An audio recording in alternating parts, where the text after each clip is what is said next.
আসসালামু আলাইকুম ওয়া রাহমাতুল্লাহি ওয়া বারাকাতুহু। ডক্টর প্রফেসর ইউনূস স্যারের অনুরোধে আরব আমিরাতের রাষ্ট্রপতি ক্ষমা করলেন 57 জন বাংলাদেশিকে। কারাবন্দী অবস্থা 57 জন বাংলাদেশিকে কারাগারের তাদের সকল জেল, কারো কারো যাবজ্জীবন, কারো কারো 10 বছর, 11 বছরের যে জেল হয়েছিল, প্রত্যেকেই বাংলাদেশে ফেরত যাবেন অতি শীঘ্রই কারাগার থেকে। প্রিয় দর্শক, আমি গত 2 দিন আগে একজন দর্শক আমাকে প্রশ্ন করেছিলেন জনতার কথা অনুষ্ঠানে এই বিষয়টা নিয়ে।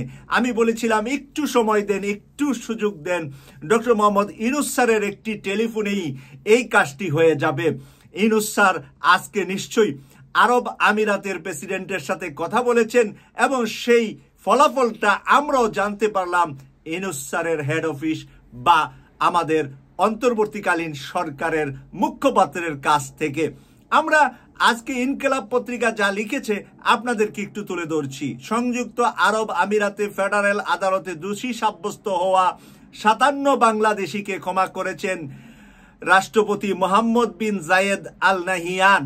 শীঘ্রই তারা বাংলাদেশকে তাদেরকে পাঠাবেন।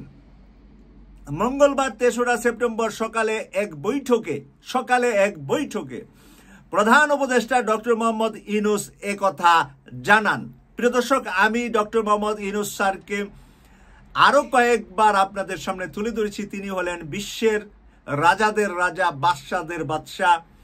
সারা বিশ্বে বর্তমান সময়ে যে কয়জন শক্তিশালী রাষ্ট্রপ্রধান আছেন এর মধ্যে প্রথম সারির 10 জনের একজন হলেন বাংলাদেশের ডক্টর মোহাম্মদ ইউনূস স্যার। উনি এতই সম্মানী পৃথিবীর 100টি দেশের রাজা বাদশারা সব কাজ ফেলে দিয়ে উনার টেলিফোন ধরবেন।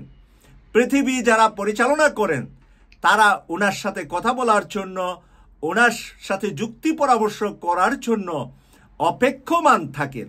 সেই ধরনের একজন ব্যক্তি পেয়েছে তৃতীয় বিশ্বের একটি দরিদ্রতম দেশ বাংলাদেশের প্রধানমন্ত্রী বা প্রধান উপদেষ্টা। সেই জিনিসটা আমাদেরকে ভুলে গেলে চলবে না। ওনার যোগ্যতা, ওনার সম্মান, ওনার একটা টেলিফোনের মূল্য।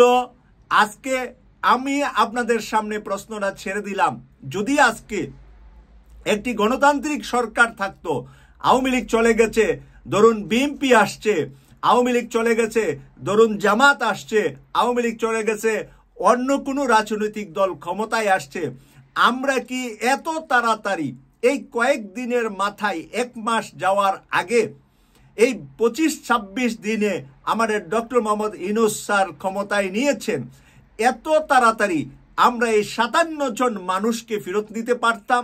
এই প্রশ্নটা আপনাদের বিবেকের উপরে ছেড়ে দিলাম আমি। আপনাদের বিবেক দিয়ে কমেন্টস করে আপনাদের মতামত লিখবেন। এখানে যা লিখেছে, কোটা সংস্কার আন্দোলনের প্রতি সংহতি জানিয়ে সংযুক্ত আরব আমিরাতে বিক্ষোভ করায় 57 বাংলাদেশিকে বিভিন্ন মেয়াদে কারাদণ্ড দেন আরব আমিরাতের আদালত। এই যে 57 জনকে বিভিন্ন মেয়াদে কারাদণ্ড দেন, এরই মধ্যে রয়েছে 3 জনকে যাবজ্জীবন কারাদণ্ড দিয়েছিলেন, 53 জনকে 10 বছর এবং বাকি একজনকে 11 বছর কারাদণ্ড দেওয়া হয়েছিল। আর আমিরাতের রাষ্ট্রায়ত্ত সংবাদ সংস্থা আমিরাত নিউজ এজেন্সি WAM তখন জানিয়েছিলেন কারাদণ্ডের মেয়াদ শেষ, তাদেরকে দেশে ফেরত পাঠানো হবে। কারাদণ্ডের মেয়াদ শেষ হলে যাবজ্জীবন আমরা যতটুকু বাংলাদেশে জানি 14 বছর, আর কারো 10 বছর। এখানে বেশিরভাগ মানুষ 10 বছর, আর একজনের ছিল 11 বছর। WAM এর প্রতিবেদনে বলা হয় এই ব্যক্তিরা তাদের নিজ দেশের সরকারের বিরুদ্ধে বিক্ষোভ করেছিল। একজন প্রত্যক্ষদর্শী নিশ্চিত করেছেন যে বাংলাদেশ সরকারের নেওয়া সিদ্ধান্তের প্রতিবাদে তারা সংযুক্ত আরব আমিরাতে বেশ কয়েকটি সড়কে বড় ধরনের বিক্ষোভের আয়োজন করেছিল। এটাই ছিল তাদের অপরাধ, শেখ হাসিনা নিপাত যাক, সেই স্লোগান নিয়ে তারা বড় বড় বিক্ষোভ মিছিল আয়োজন করেছিল আরব আমিরাতের বিভিন্ন রাস্তা, বিভিন্ন জায়গায়। সেই অপরাধে তাদেরকে 57 জনকে যে জেল দিয়েছিল, আজকে 1 মাসের আগেই আমরা সেটা মুক্ত করতে পেরেছি। এই জন্য আমরা ডক্টর মোহাম্মদ ইউনূস স্যারকে ধন্যবাদ জানাচ্ছি। আমরা কৃতজ্ঞতা প্রকাশ করছি না, ধন্যবাদ জানাচ্ছি। কারণ ডক্টর মোহাম্মদ ইউনূস স্যারের এই যোগ্যতা, এই দায়িত্ব, আমাদের এই 57 জনকে ফেরত নেওয়া, এটা ওনার দায়িত্ব ছিল। একজন দায়িত্ববান ব্যক্তি দায়িত্বটা পালন করলে আমরা ধন্যবাদ দিতে পারি, শুকরিয়া নয়, কৃতজ্ঞতা নয়, কারণ উনি হলেন রাষ্ট্রের প্রধান। ওনার দায়িত্ব আমার আপনার 18 কোটি মানুষকে হেফাজত করা। যদি আমরা রিয়েল অপরাধী হই, রিয়েল অপরাধ করে থাকি, তাহলে বাংলাদেশের আইনে বাংলাদেশে আমাদের বিচার হবে। আমরা অন্যান্য দেশে যদি আমরা রিয়েল অপরাধ করে থাকি, ওই দেশের আইনে আমাদের ওই দেশে বিচার হবে।